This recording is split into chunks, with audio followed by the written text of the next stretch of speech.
Olá pessoal, bem-vindos à aula de História. Hoje nós vamos falar sobre a independência dos países afroasiáticos. Nós vamos falar sobre a descolonização da África e da Ásia e vamos entender todo esse processo, por que essas regiões passaram a ser colonizadas e em que pé se desenvolveu esses primeiros movimentos, essas lutas que aderiram à independência e que tiveram que sofrer para garantir essa independência de metrópoles europeias. Mas antes de mais nada, eu gostaria de atentar para o termo descolonização, não está sendo usado agora na historiografia. Vocês vão ouvir muito e vão encontrar muito esse termo, principalmente nos livros de história, mas nós historiadores temos a responsabilidade, a obrigação de tratar alguns termos com maior cuidado. E é o caso da descolonização, porque dá a ideia de que essas regiões elas foram colonizadas pelos europeus e depois os europeus descolonizaram essa região. E não é bem assim. Houve uma luta pela emancipação. Então, se houve uma luta e se isso partiu principalmente dos países colonizados, é melhor que a gente use o termo independência. A independência da África e da Ásia acontece durante a Guerra Fria, pós-Segunda Guerra Mundial, muito motivada também por todo o conceito que a guerra acaba trazendo e principalmente pela criação da ONU. A ONU vai levantar algumas bandeiras importantes e entre essas bandeiras está a questão da liberdade. Então a ONU vai impulsionar esses movimentos de independência nesses países. Mas, embora a gente precise falar dessa independência a partir de um contexto de pós-Segunda Guerra Mundial, é preciso que a gente volte um pouquinho no passado, lá no século XIX, início do século XIX, quando houve o neocolonialismo, o imperialismo, que talvez vocês conheçam mais pelo termo imperialismo. Países da Europa acabaram se reunindo em uma conferência de Berlim, na cidade de Berlim, na Alemanha, para simplesmente partilhar a África. Existia um movimento muito grande desses países industrializados que queriam expandir seus mercados consumidores. Além disso, o objetivo estava em adquirir mão de obra barata, estava em adquirir matéria-prima sem nenhum custo por isso. E nessa corrida, nessa disputa de muitos países europeus, acharam-se necessário fazer uma conferência, uma reunião em que se decidia sobre essa partilha, sem serem consultados, sem nenhum africano ser consultado, nenhuma entidade política, sem levar em consideração absolutamente nada. Essa conferência foi realizada e a África simplesmente foi dividida entre países imperialistas da Europa.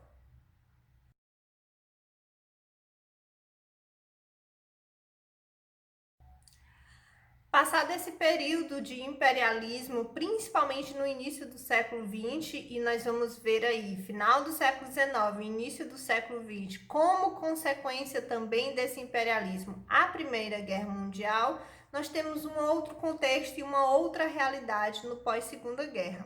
Eu, inclusive, falei para vocês que a criação da ONU vai influenciar esse sentimento de liberdade e também a fragilidade dos países europeus no pós-guerra, que precisavam se reconstruir. Muitas dessas metrópoles europeias ficaram arrasadas economicamente por conta da guerra e não tiveram como controlar essas colônias na África e na Ásia. Então, de uma forma muito favorável, esses movimentos de independência acabaram se organizando, porque era evidente que o melhor momento era aquele devido também à fragilidade desses países depois da Segunda Guerra Mundial. Mas ainda falando para vocês a respeito do período do neocolonialismo, do imperialismo, é importante que vocês lembrem também que para os europeus isso era muito natural, por mais absurdo que nos pareça e que seja de fato, para os europeus colonizar as regiões da África, da Ásia e da América também, tá? A América estava incluído nesse projeto, mas isso não é de fato desenvolvido por conta daquela política imperialista que os Estados Unidos já promoviam na América. Vocês lembram da América para os americanos? Existia toda uma ideologia de resguardar a América para que ela não sofresse interferência dos países europeus novamente, que por trás de toda essa ideologia norte-americana existia o objetivo de, na verdade, o país, os Estados Unidos, controlar a América. Mas, enfim, o objetivo era colonizar novamente países da África e da Ásia, repartir entre os países europeus sem levar em consideração sua cultura, sua etnia, sua formação política. E para os europeus isso era muito natural, porque eles achavam-se civilizados e achavam que aqueles povos da África e da Ásia eram bárbaros. Então, o fato de colonizar seria levar o progresso, levar a industrialização, levar produtos industrializados, levar a civilidade para essas regiões. Então, que vocês lembrem desses absurdos que acabaram construindo esses momentos históricos, tá? Além disso, nós temos, além do enfraquecimento dessas potências no pós-Segunda Guerra Mundial, nós temos algo que é favorável para os soviéticos, a União Soviética e os Estados Unidos, porque estavam nessa briga por zona de influência. Então, para eles, seria favorável acabar apoiando a independência desses países, porque eles poderiam também influenciar esses países que se tornariam independentes. Então, vamos pautar aqui as principais causas que levaram os países da África e da Ásia a lutarem pela sua independência. A decadência econômica dos países da Europa a partir das consequências da Primeira e da Segunda Guerra Mundial, a ascensão do nacionalismo em países africanos e asiáticos e essa influência direta da Carta da ONU, que trazia em seu discurso o conceito de autodeterminação dos povos, dessa autonomia que todos os povos deveriam ter, e todo esse discurso é muito pautado no conceito de liberdade. Então, a ONU não só traz um embasamento ideológico que motiva essa emancipação, esse desejo dos povos pela luta da independência, como a ONU influencia diretamente, a ONU apoia. E quando a ONU traz isso, embora nós vemos aí esse interesse dos Estados Unidos e da União Soviética, porque nós estamos em um contexto de Guerra Fria, lembrem-se disso. Então, existia essa disputa por zona de influência e isso era conveniente, apoiar a independência desses países e garantir a influência dentro desses países. A ONU interfere nisso porque a ONU não quer que esses países recém-emancipados possam sofrer a influência tanto comunista como capitalista dos Estados Unidos, mas que essa independência fosse de fato total. Então, a ONU acaba protegendo, de certa forma, essa interferência que esses países poderiam sofrer, tanto dos Estados Unidos como da União Soviética. No ano de 1955, aconteceu uma reunião que marcaria e que determinaria muito o incentivo da independência dos países afroasiáticos. Aconteceu na cidade de Bandung, por isso que ficou conhecido como a Conferência de Bandung, na Indonésia. Nessa conferência reuniram-se representantes de 29 países da África e da Ásia, e essa conferência determinou as diretrizes que buscavam essa independência, esses movimentos de emancipação, no sentido de colaboração desses países se organizarem e buscarem isso de forma unida, e levando muito em consideração a tudo que a ONU já havia falado sobre isso e o quanto que ela apoiava esses movimentos de independência. Dentro dessa conferência, é importante destacar um termo que surgiu aí, que vocês conhecem muito bem, principalmente na aula de geografia, porque é um termo que tem muito a ver com geopolítica, que é o terceiro mundo. O terceiro mundo, ele surge aí basicamente como uma forma de designar esses países recém-emancipados que não teriam influência nem do comunismo soviético nem do capitalismo norte-americano. Então, eles estariam à parte, se formaria um terceiro mundo. Eles não estariam aí entre os países alinhados do capitalismo ou do socialismo. Por isso que surgiu aí o termo terceiro mundo, que hoje tem um outro significado voltado para os países pobres, até porque após a independência esses países sofreram com questões econômicas, sociais, políticas, culturais. Houve um processo muito gradativo para que eles pudessem se reorganizar, principalmente politicamente, e buscar o desenvolvimento local. Então ficou muito equiparado à condição de pobreza, de países pobres. Mas enfim, além desse termo de terceiro mundo, nós temos discussões muito importantes nessa conferência, como a questão do racismo. O racismo foi muito discutido, porque essa nova forma de colonização estava muito embasada na questão do racismo, do preconceito racial. Então foi discutido o racismo e foi inclusive proposto um tribunal que tratasse dos crimes cometidos pelos países europeus na colonização desses países. Para que essas potências europeias pudessem inclusive indenizar os países que sofreram a colonização. Isso não vai para frente, acaba não se estendendo, não tem como ter embasamento, até porque outros países acabaram interferindo e vetaram, mas muitas coisas foram discutidas, muito importantes nessa conferência, e essa conferência marca aí essa determinação desses países no sentido da sua emancipação política e emancipação em todas as formas no que diz respeito à independência.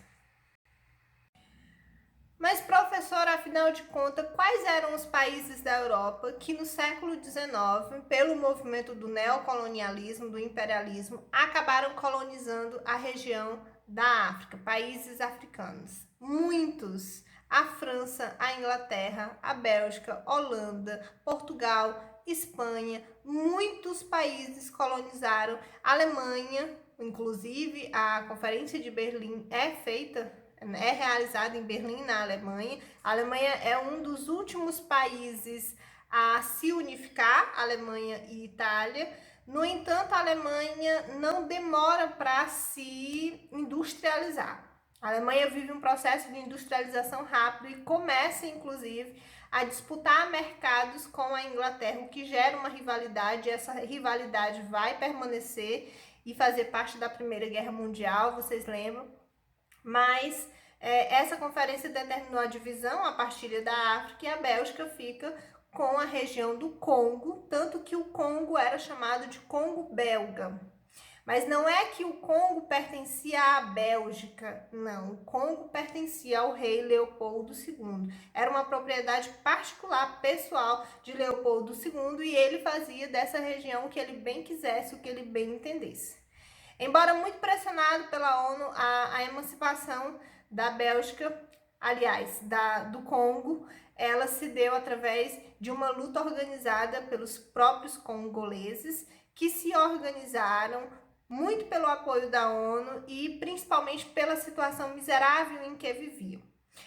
Durante o governo de Leopoldo II, além das condições miseráveis, além da exploração do trabalho, de um racismo muito grande, existia um medo, um temor, porque Leopoldo II sempre tratou-os com muita violência. Então, qualquer manifestação que pudesse inspirar uma luta pela independência, eles eram violentamente insultados, eles eram violentamente colocados como submetidos às ordens do rei.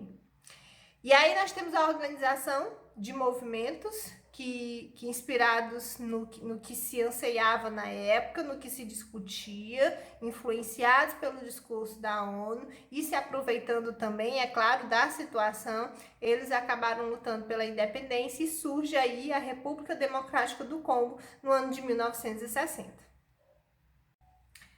França e Inglaterra, que dividiram a África praticamente entre esses dois países, eles tinham maiores possessões territoriais e a França ficou com algumas regiões, inclusive muito conhecidas, como Costa do Marfim, Camarões. E França faz algo diferente, muito também pressionada pela ONU, ela organiza um plebiscito para que essas populações pudessem votar e escolher se queriam permanecer com essa interferência política e econômica dos franceses ou se queriam sua emancipação. Então isso acontece de forma pacífica entre esses países, com exceção da Argélia. A Argélia precisou lutar pela sua emancipação política porque o país ficou extremamente dividido. Muitos franceses já moravam, descendentes de franceses moravam na região e queriam permanecer com a dominação da França, então eles tiveram que entrar em conflito. Houve uma luta de fato que buscasse a independência, houve uma guerra civil na Argélia, milhares de pessoas morreram, mas por fim a independência é conquistada. Na Inglaterra nós temos algo diferente, não acontece um plebiscito, todos esses países precisam lutar pela sua independência, mas o que é interessante destacar é que uma onda de movimentos nacionalistas acabou inspirando esses africanos nessa região. Então, muitos movimentos de cunho nacionalista, e é um nacionalismo diferente do nacionalismo nazista, por exemplo. É um nacionalismo que tem como principal bandeira a soberania que foi tão destacada pela ONU. Não é essa emancipação que a ONU desejava para todos os povos e todas as nações. Então, era o nacionalismo de querer se apropriar daquilo que de fato era seu, e a luta pela independência é muito motivada e realizada, inclusive, por esses movimentos nacionalistas, e nós temos, a partir de 1960, a independência de vários países, como Somália, Nigéria, Sudão, Gana e etc., com exceção do Egito, que tem a sua independência em 1922, então antes mesmo da Segunda Guerra Mundial, Egito garante a sua independência. E, por fim, vamos falar aí da independência dos países asiáticos. Nós vamos destacar a França, a Holanda e a Inglaterra. A França ela começa a perder domínios territoriais na Ásia quando ela perde o domínio do Vietnã do Norte e da região da Indochina. A Holanda também passa a perder os domínios territoriais da região da Indonésia, e a Inglaterra, que representa aí maciçamente a dominação da Índia, passa a sofrer com a luta pela independência dessa população, mas uma luta completamente diferente, porque eles foram liderados por Mahatma Gandhi, que tinha uma postura completamente diferente nessa época. Não era uma luta armada, era uma luta de ideologia, baseada na verdade, na desobediência civil, na prática da não violência. Eles simplesmente atingiam a dominação inglesa a partir do não pagamento de impostos, de produzir o seu próprio tecido. Eles se recusaram a comprar o tecido da Inglaterra, os produtos industrializados da Inglaterra, e todo esse movimento acabou levando à independência da Índia. Então, o grande nome é Gandhi. A Índia, mesmo independente, aliás, uma das consequências da luta pela independência, dessa luta não violenta, é a divisão do país, que vai se dividir em Paquistão e em Índia. Por quê, professora? Teve a ver diretamente com a luta da independência? Não exatamente. A Índia já estava dividido, e isso é uma história de diferenças religiosas. O Paquistão sob dominação dos muçulmanos e a Índia dos hindus. Então existe uma rivalidade teológica e religiosa muito grande dentro da Índia, ao qual Gandhi tentou interferir e não conseguiu, tanto que foi assassinado por um nacionalista extremamente religioso. Ele é assassinado em 1948 e essa luta de Gandhi é marcada desde 1920 até 1940. Então nós temos essa personalidade que é muito importante nesse processo de independência da Índia e que é marcado aí ainda hoje, o seu nome está na história porque traz essa luta, essa autonomia marcada pelo conceito de não violência e levantando a bandeira da paz. Gente, no mais, eu espero que tenha ficado claro a respeito de todas essas questões. Atenção para essas conferências, para as causas, para as principais causas desse processo de independência. Estudem.